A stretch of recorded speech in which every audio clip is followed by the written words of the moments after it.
Namaste, welcome to Arthaniti. Happy Women's Day to all of you. This year, the theme of Women's Day is Break the Bias. Now, what I want to stress this year is the bias that we have against money management and financial literacy. One of my neighbors, this is a true story that I'm telling you. Okay, now her husband was stuck abroad where he had gone for a work assignment and he was not able to return back home for one whole year because of COVID restrictions. Now, this neighbor of mine, who is a working professional, did not have any details about the EMIs that went towards payment of their car and home loans. She did not know the details about the various insurance policies that the family had, the premium due dates for those policies. She did not have online access to her bank accounts. Yes, debit, credit cards, everything was there, but we normally use online access banking for paying our domestic bills, which she was not able to do. Why? Because she did not have the details.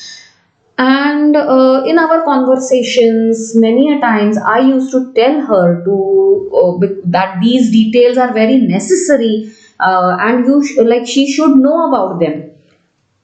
The reason that she used to always give me is she had so many things to handle. She had the kids, the house, her own job. It was just overwhelming and too much for her to look after something more other than what she was already doing. She said that she had left the finances to be seen by her husband, whom she knew did a very good job. Obviously, he would have done a good job, but you see, COVID that has hit us since the last 2 years have made us face such circumstances which were totally unexpected till the time we faced them, right? We, not even in our wildest dreams, would have thought that we would someday live in situations where there would be lockdown, where there will be restrictions of movement, where some near and dear ones were there this week and are not there in a matter of 10 days,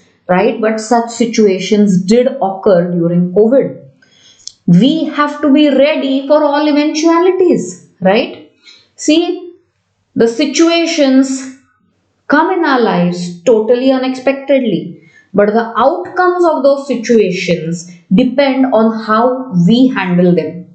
So, being ready is good, better than being sorry, isn't it? So, financial literacy in such uncertain times is no more a choice but a necessity. It is very, very important that you know about your family finances, you know about your financial goals, you know the details about the various investments that you have in various investment products. Do you know that around 80,000 crore rupees is lying unclaimed in various investment companies in India? Why? Because they have not been claimed by the investors.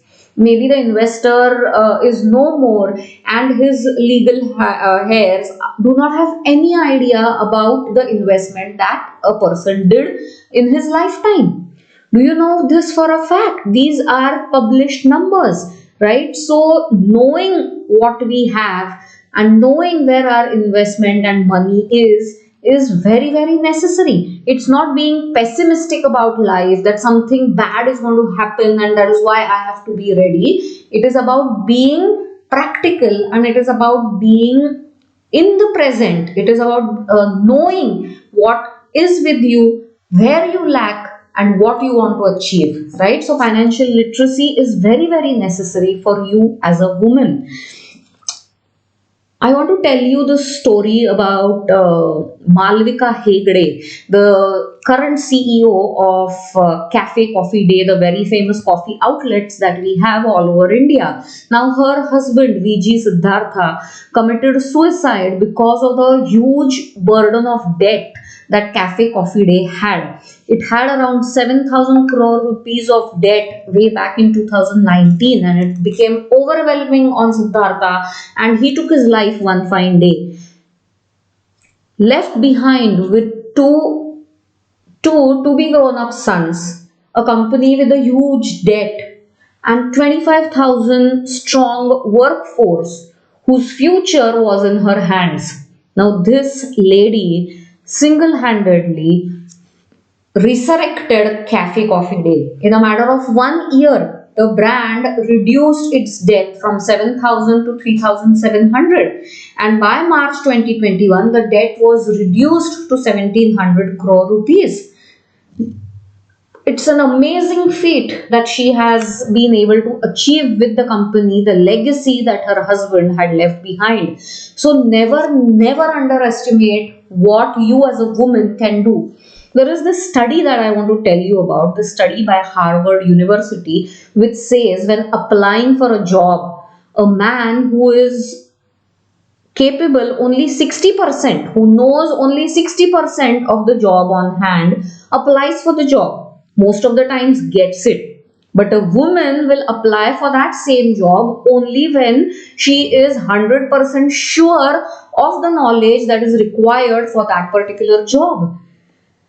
Now, a man with 60% knowledge applies, gets the job. But a woman will keep on thinking, do I have the knowledge? Do I have the prerequisite conditions which can fulfill my responsibilities in that job? Where is this lack, or is this a disadvantage with the woman? I don't think so. It is an advantage that we give our 100% in our homes as well as our careers, right? So we have to capitalize on this. We have to gain that confidence wherein we cannot be termed as a little lesser than our male counterparts. Do you know the history of International Women's Day? It started somewhere in the 20th century as a labor unrest where women wanted three rights: right to vote, right to lesser working hours, and right to equal pay with their man colleagues. What has happened about these three demands of the women, for which the International Women's Day began in the first place? Only right to vote is completely achieved. What about the other two rights? Right to less working hours and right to equal pay. 100 years have gone by since we are celebrating Women's Day, and these two demands are still not completely met. Who is to be blamed or who is to be questioned? The question completely lies on us. चलता है, जो होता है देखा जाएगा is the attitude which we have to shrug off. We have to empower ourselves and we have to create a workplace where we get what we deserve. And that's how we'll empower each and every one of us. I hope this Women's Day you break the bias against financial literacy, you get yourself financially literate, and you manage your finances well for yourself and your family. Happy Women's Day once again. Thank you.